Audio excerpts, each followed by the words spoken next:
तेल नहीं, टैंक नहीं, भारत अब रूस को देगा अपना सबसे कीमती खजाना, जिसे सुनकर ही अमेरिका चीन हो गए परेशान। रूस के T-90 टैंक अब बनाएंगे भारतीय हाथ। भारत बना रूस के रक्षा उद्योग की रीढ़ की हड्डी।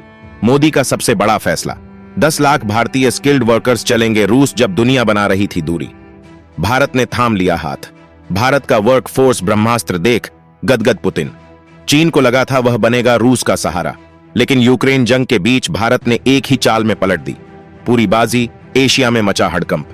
जब दुनिया रूस से दूरी बना रही थी, जब बड़े बड़े देश उस पर प्रतिबंध लगा रहे थे, तब भारत एक सच्चे दोस्त की तरह उसके साथ खड़ा रहा। हमने न सिर्फ रूस से रिकॉर्ड मात्रा में कच्चा तेल खरीदकर उसकी अर्थव्यवस्था को सहारा दिया, बल्कि संयुक्त राष्ट्र में भी पश्चिमी दबाव के आगे झुकने से इनकार कर दिया। लेकिन अब भारत दोस्ती निभाने से एक कदम और आगे बढ़ गया है।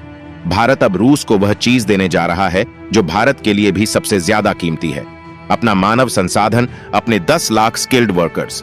यह कोई आम लेबर डील नहीं है, यह भारत की वह सॉफ्ट पावर डिप्लोमेसी है, वह छुपी हुई भू राजनीतिक चाल है जिसने अमेरिका से लेकर चीन तक हर किसी को हैरान और परेशान कर दिया है। यह 10 लाख भारतीय सिर्फ रूस के शहरों में काम नहीं करेंगे, बल्कि यह रूस के सैन्य और औद्योगिक कारखानों की रीढ़ की हड्डी बनेंगे। यह वह T-90 टैंक बनाएंगे जिनसे दुनिया कांपती है। यह वह महाडील है जिसने दुनिया को यह सोचने पर मजबूर कर दिया है कि भारत सिर्फ एक दोस्त नहीं, बल्कि रूस का सबसे बड़ा रणनीतिक सहारा बन चुका है। आखिर क्या है यह पूरी योजना?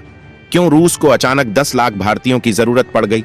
और कैसे यह डील भारत को बिना एक भी गोली चलाए दुनिया का एक नया किंग मेकर बना देगी? हम आपको बताएंगे इस धमाकेदार खबर की पूरी कहानी। तो बने रहिएगा वीडियो पर, और इस संबंध में आपके जो भी विचार हो कमेंट में लिखकर जरूर बताइएगा। तो चलिए सीधे उस खबर की गहराई में उतरते हैं जिसने अंतरराष्ट्रीय संबंधों में एक नया अध्याय लिख दिया है।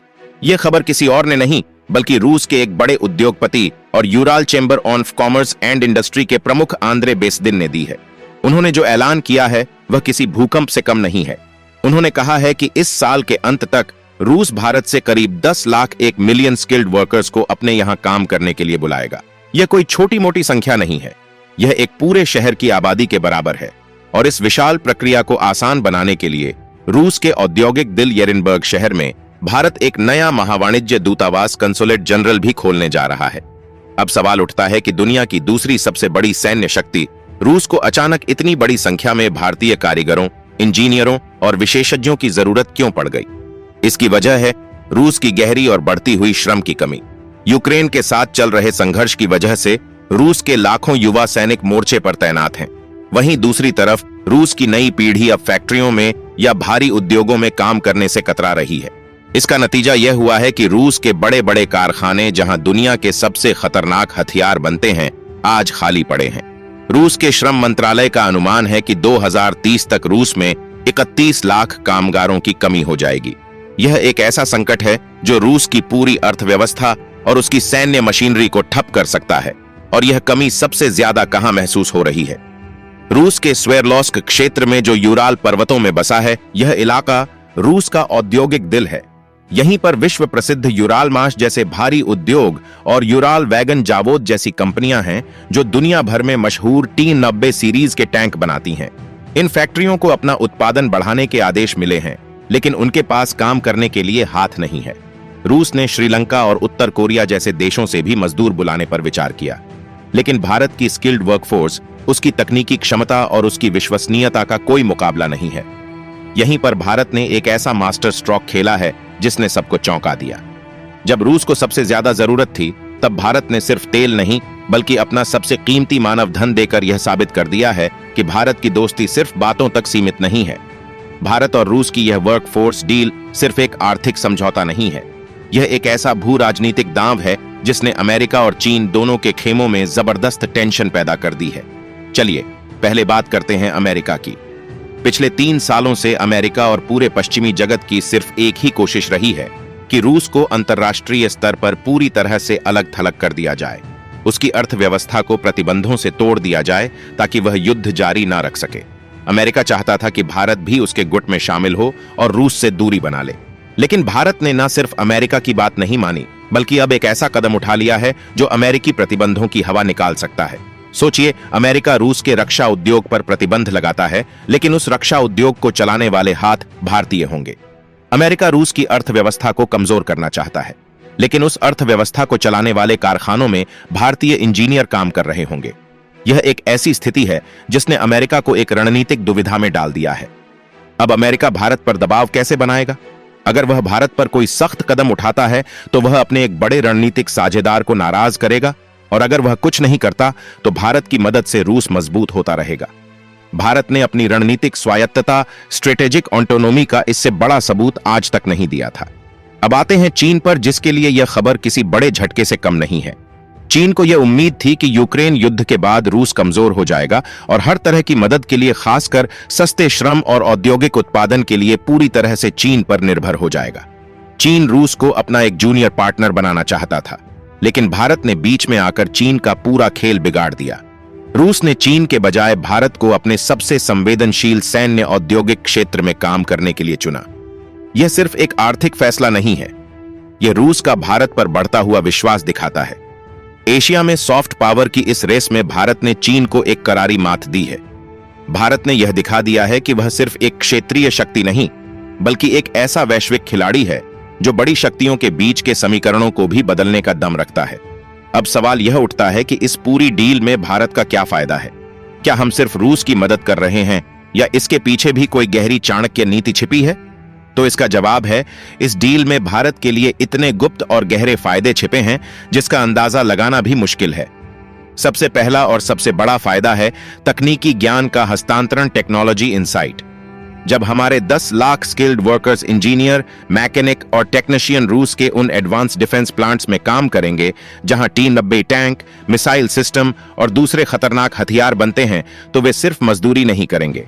वे रूसी टेक्नोलॉजी, उनके डिजाइन, उनके इंडस्ट्रियल प्रोसेस और उनकी मैन्युफैक्चरिंग की बारीकियों को अपनी आंखों से देखेंगे और अपने हाथों से सीखेंगे। यह एक ऐसी बेशकीमती जानकारी है जो खरबों डॉलर खर्च करके भी नहीं मिलती। यह बिना किसी जासूसी के मिली हुई इंटेलिजेंस है। जब यही वर्कर्स भारत वापस लौटेंगे या भारतीय कंपनियों के साथ अपना अनुभव साझा करेंगे, तो यह भारत के अपने आत्मनिर्भर भारत डिफेंस प्रोडक्शन को एक नई ऊंचाई पर ले जाएगा। हम रूसी हथियारों को बेहतर तरीके से समझ पाएंगे और भविष्य में अपने खुद के हथियार और भी अच्छे बना पाएंगे। दूसरा बड़ा फायदा है सिविलियन इन्फ्लुएंस डिप्लोमेसी। यह कूटनीति का एक नया और अनोखा तरीका है। भारत रूस में अपनी सेना नहीं भेज रहा, लेकिन वह अपने लाखों नागरिकों को रूस के रणनीतिक बुनियादी ढांचे का एक अहम हिस्सा बना रहा है। जब किसी देश की सैन्य मशीनरी को चलाने में आपके देश के लोगों का हाथ हो, तो आपका प्रभाव और आपकी बात का वजन अपने आप बढ़ जाता है। यह बिना एक भी गोली चलाए रूस की नीतियों पर प्रभाव डालने का एक तरीका है। तीसरा फायदा है रणनीतिक आंखें और कान। रूस के अंदर काम कर रही यह विशाल भारतीय वर्कफोर्स भारत को रूस की जमीनी हकीकत, उसकी आर्थिक स्थिति, उसके उत्पादन की क्षमता और वहां चल रही गतिविधियों के बारे में एक सीधी और सटीक जानकारी दे सकती है। यह भारत को रूस की भविष्य की नीतियों को बेहतर तरीके से समझने में मदद करेगा। यह एक ऐसा फायदा है जो भारत को हमेशा रूस से यह कदम आगे रखेगा।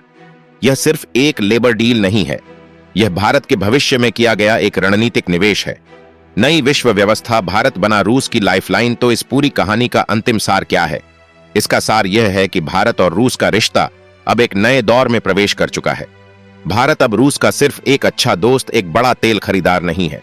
भारत अब रूस की लाइफलाइन यानी जीवन रेखा बन चुका है। पहले भारत रूस की अर्थव्यवस्था को बचाने में मदद कर रहा था, अब भारत रूस की औद्योगिक और सैन्य मशीनरी को चलाने में मदद कर रहा है। यह एक बहुत बड़ा बदलाव है। यह दिखाता है कि भारत अब अंतर्राष्ट्रीय संबंधों में एक सहायक की भूमिका में नहीं, बल्कि एक सामरिक निर्णायक की भूमिका में आ चुका है। यह भारत का एक नया वर्कफोर्स एक्सपोर्ट मॉडल है। जिस तरह हमने आईटी और फार्मा सेक्टर में अपनी ब्रेन पावर का लोहा मनवाया, अब हम स्किल्ड इंडस्ट्रियल वर्कर्स के साइलेंट एक्सपोर्टर बन रहे हैं, जो हमारी वैश्विक कूटनीति को जमीन पर एक नई मजबूती दे रहा है। यह नॉन मिलिट्री स्ट्रेटेजिक कंट्रोल का एक नया मॉडल है। दुनिया के देश दूसरे देशों में अपना प्रभाव बढ़ाने के लिए हथियार और सेना भेजते हैं। भारत ने अपने स्किल्ड वर्कर्स को भेजकर डिफेंस सप्लाई चेन पर नियंत्रण की एक नई परिभाषा गढ़ दी है। यह एक ऐसी चाल है जो दिखाती है कि 21वीं सदी का भारत कितना परिपक्व, कितना आत्मविश्वासी और कितना दूरदर्शी हो चुका है। लेकिन दोस्तों, इस बड़ी तस्वीर के कुछ दूसरे पहलू भी हैं। क्या 10 लाख भारतीयों का रूस जाना भारत के लिए कोई चुनौती भी पैदा कर सकता है? उनकी सुरक्षा की गारंटी क्या होगी? और क्या अमेरिका और पश्चिमी देश भारत के इस कदम पर खामोश बैठे रहेंगे या कोई जवाबी कार्रवाई करेंगे? इस महा डील पर आपकी क्या राय है? हमें कमेंट्स में लिखकर जरूर बताइए।